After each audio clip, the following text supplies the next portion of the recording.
بسم اللہ الرحمن الرحیم۔ السلام علیکم۔ قبرستان کی دیوار پھلانگ کر وہ آہستہ سے نیچے اترا، ہاتھوں سے گڑھا کھودنے لگا۔ اس نے کندھے سے لپٹی گٹھڑی اتاری، چاروں طرف اس نے نگاہ دوڑائی اور گٹھڑی کو قبر میں اتار کر دفن کر کے تیزی سے مٹی ڈالنے لگا۔ آنسوؤں کی جھریاں اس کی آنکھوں سے جاری تھیں، جو مٹی میں تحلیل ہو کر اپنا وجود کھو رہی تھیں۔ وہ دبے پاؤں اسی طرح واپس بھاگ گیا۔ یہ راتوں رات نئی قبر کیسے بن گئی؟ گورکن نے سوچتے ہوئے کہا۔ مسجد سے مولانا کو بلوایا گیا۔ قبر کی تازگی بتا رہی ہے کہ یہ واردات شب کی تاریخ میں ڈالی گئی ہے۔ مولوی صاحب نے قبر کا بغور جائزہ لینے کے بعد کہا۔ ایک جم غفیر جمع ہو چکا تھا، ہر کوئی اپنی اپنی رائے دے رہا تھا۔ حفاظ کو بلوایا جائے اور کچھ پڑھا کر قبر کو کھودنا چاہیے، ایک بزرگ بولے۔ خبر جنگل میں آگ کی طرح پھیل چکی تھی۔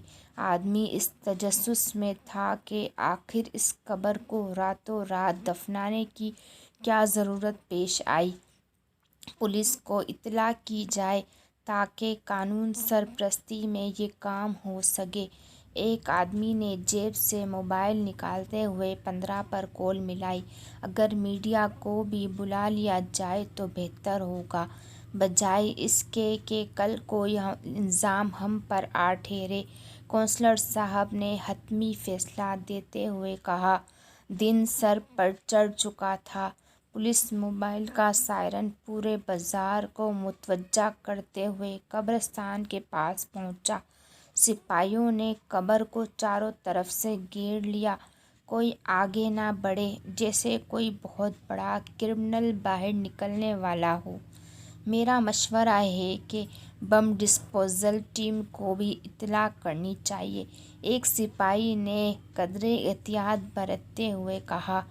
ہم ابھی آپ کو ایک بریکنگ نیوز سے آگاہ کرتے چلیں کہ محلہ آدم پور کے قبرستان میں راتوں رات ایک قبر بنائی گئی ہے، جس کے بارے میں گورکن کے ساتھ ساتھ پورا محلہ بے خبر ہے۔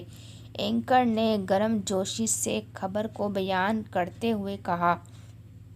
جیسے برسوں پرانے چھپے خزانے کا سرنگ مل گئی ہو۔ جی گورکن صاحب، آپ کو اس قبر کے بارے میں کچھ نہیں معلوم؟ اینکر نے سوال کرتے ہوئے کہا۔ نہیں جناب، میں رات دیر تک جاگتا رہتا ہوں، مگر نصف شب کے بعد کب آنکھ لگی مجھے پتہ ہی نہ چلا۔ قبرستان کا گیٹ بھی شام ہوتے ہی بند کر دیتا ہوں۔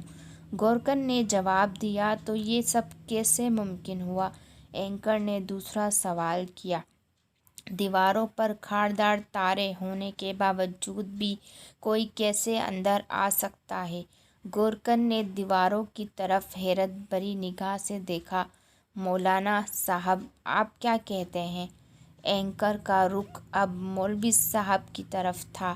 جی کیا کہنا، رب نے رات سکون کے لیے بنائی ہے، مگر نافرمان انسانوں نے اسے گناہ کی آزمگاہ بنا لیا ہے۔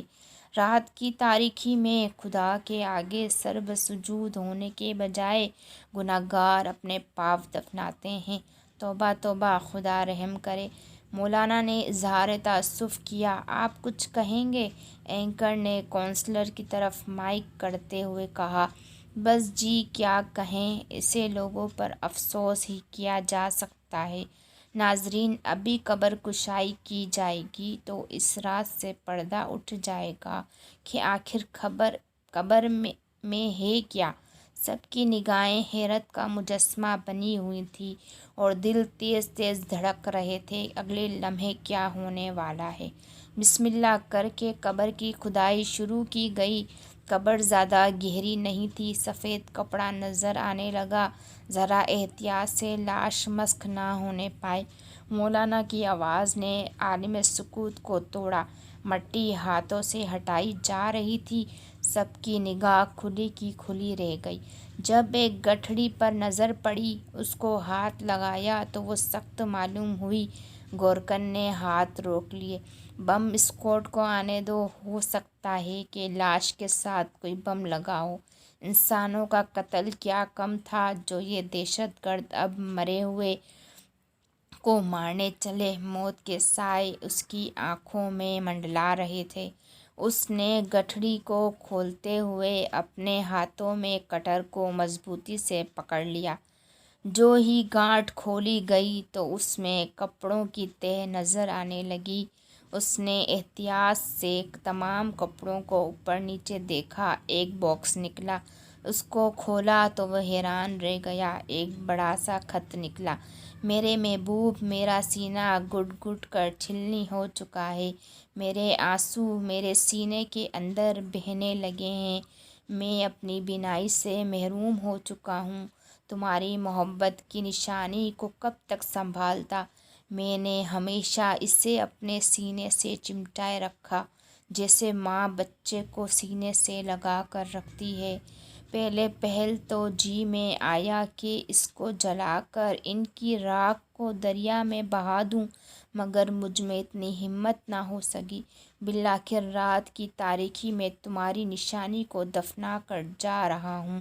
سنا تھا کہ روز محشر ہر وجود قبر سے نکلے گا۔ تمہاری روح کا کبھی یہاں سے گزر ہوا تو تم پر یہ راز کھلے گا۔